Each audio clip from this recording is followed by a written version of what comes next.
বুক ফাইটটা গেল, এবার বন্ধুরাই তার মাথায় ফাটালো ডিম। একটি দুটি নয়, বৃষ্টির মতো। তার গানে হাততালি দেয়া হাতে উঠছে জুতা ডিম, আর শীষ দেয়া মুখে উঠছে ঘৃণার বাক্য। বলছি মানিকগঞ্জের সিংগাইরের জয়মন্টপের মধুবয়তীর মেয়ে মমতাজের কথা। নান্টু ঘটকে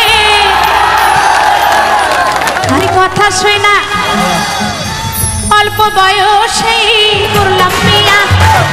নান্টু ঘটকের কথায় আগুনের গোলামার্কা পোলাকে বিয়ে করার কথা থাকলেও মমতাজ একের পর এক বিয়ে করেছেন নিজের উচ্চাকাঙ্ক্ষা বাস্তবায়নে সক্ষমদের। এত চিন্তা করে তো লাভ নাই, কানার দরকার চোখ নাকি। উচ্চাকাঙ্ক্ষা এক সময় কত দাপট ছিল এই মমতাজ বেগমের, কত দাপট ছিল। আওয়ামী লীগ যখন ক্ষমতাতে ছিল সেই তার দাপটে তার এলাকাবাসী অতিষ্ঠ হয়ে গেছে।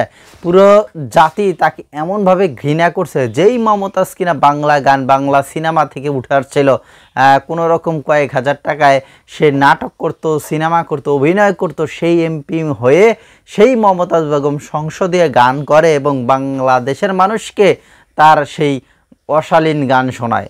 আর সেই মমতাজ আজকে এখন তার অবস্থাটা কি হয়েছে একবার দেখতে পাচ্ছেন।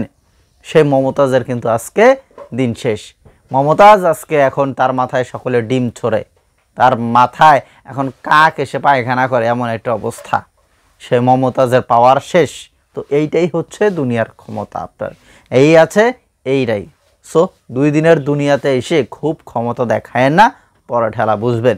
যাই হোক, ভিডিও সম্পর্কে মতামত করবেন এবং এই সমস্ত নিউজগুলো পেতে চাইলে চ্যানেলটি সাবস্ক্রাইব করে রাখবেন।